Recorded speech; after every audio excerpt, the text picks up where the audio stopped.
Bonjour à tous, j'espère que vous allez bien. Je vous retrouve aujourd'hui pour un C'est lundi que lisez-vous. Semaine assez prolifique au niveau des lectures.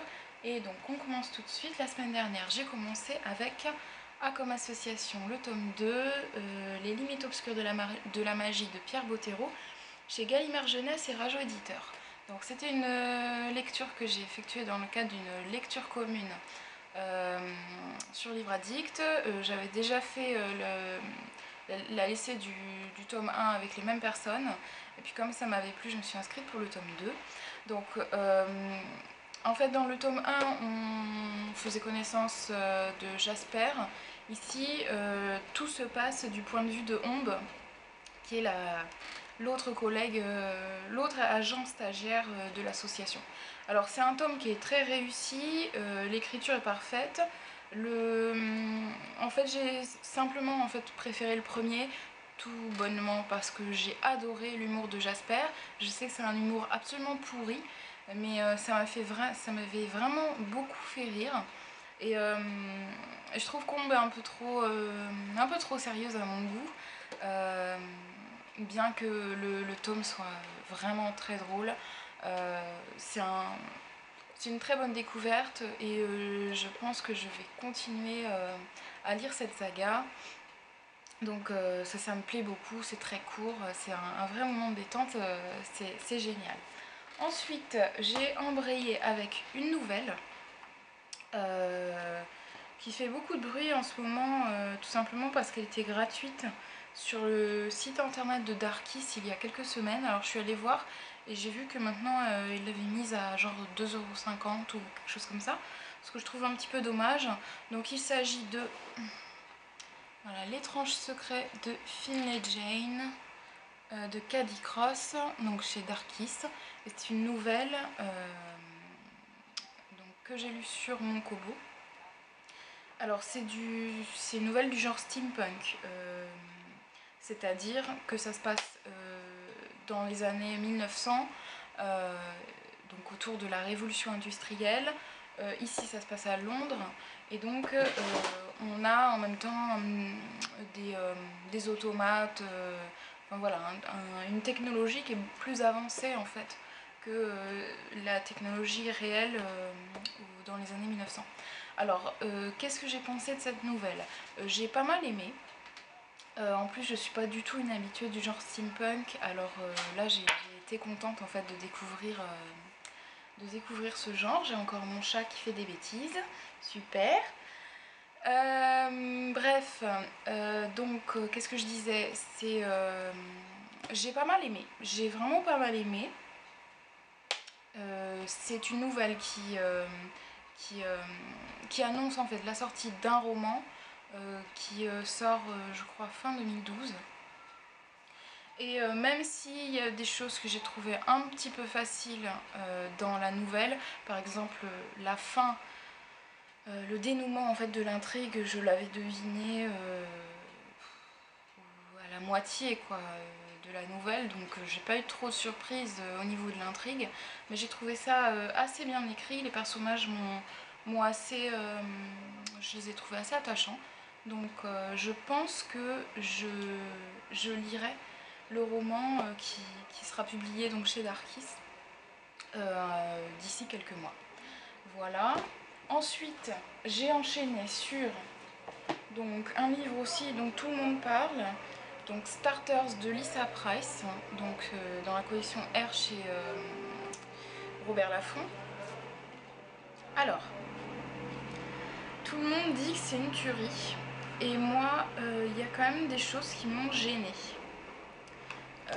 Il y a une chose qui m'a énormément gênée, c'est que il n'y a pas ou peu de détails sur la manière dont la société en est arrivée là. C'est-à-dire qu'on est dans une société où les starters, c'est-à-dire les adolescents, et les enders, donc les vieux, sont en opposition, et les starters n'ont aucun droit. Et j'aurais vraiment aimé savoir pourquoi on en est arrivé là. Pourquoi il y a eu la guerre des sports, pourquoi les gens qui étaient entre les deux âges c'est-à-dire les adultes quoi, sont tous morts.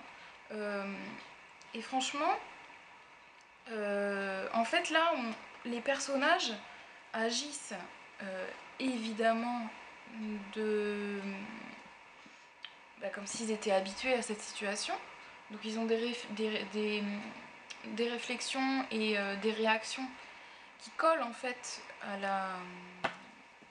la situation et à la société telle qu'elle est dans le livre. Mais moi, en tant que lecteur, j'aurais aimé savoir ce qui s'est passé pour pouvoir plus me mettre dans le livre, plus comprendre l'attitude des personnages, etc. Donc, un petit peu déçue quand même de ce côté-là. Après, bon, l'intrigue est assez sympa. J'ai trouvé certains passages assez longuets quand même, mais bon, ça reste quand même un bon livre. Assez voilà, très sympa à lire, etc. Mais vraiment, alors je lirai là sans faute le tome 2 donc, qui va sortir au mois de novembre, je crois. Ouais, c'est ça. Parce que je veux savoir si l'auteur va dans ce tome 2 un peu détailler la situation. Parce que si elle le fait pas, là franchement ça sera un flop. Parce que voilà, je trouve qu'on peut pas vraiment bien apprécier l'histoire sans avoir réellement compris ce qui se passe, pourquoi on en est arrivé là. Donc c'est mon gros bémol en fait sur ce bouquin. Malgré tout, ça reste un bon livre. Voilà. Et puis la dernière chose que j'ai lue, c'est une BD. Et donc c'est la fameuse BD dont je vous parlais la dernière fois, La mort de Staline. Nuri Robin chez Dargaud. Et comme prévu, j'ai beaucoup aimé. Donc d'après ce que j'ai vu, il s'agit d'un tome 1. Donc je vais voir pour me procurer le tome 2, hein, parce que j'ai trouvé ça vraiment, vraiment cool. Une période que j'adore. Avec tous les sales coups dont on peut s'attendre venant de soviétiques accros du pouvoir. J'ai vraiment beaucoup aimé. Les dessins sont assez sympas. Ouais, non, j'ai bien aimé. J'ai beaucoup aimé. Voilà.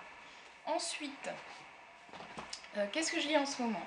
Je lis un thriller et donc c'est un livre que j'avais dans ma wishlist depuis un gros moment, que j'ai enfin trouvé à la bibliothèque. Donc je me suis jetée dessus et donc je lis Ce cher Dexter de Jeff Lindsay aux éditions Point. Donc c'est le premier tome de la saga Dexter, duquel a été tirée la série que tout le monde connaît. Et donc je suis absolument fan.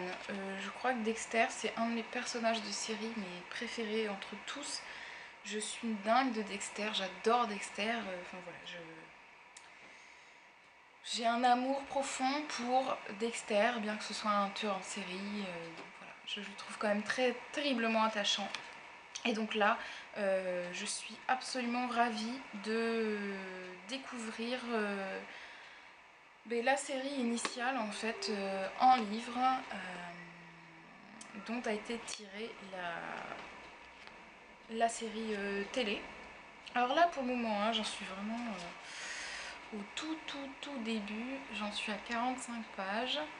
Et pour le moment, pour ceux qui ont vu la saison 1, ça commence exactement pareil.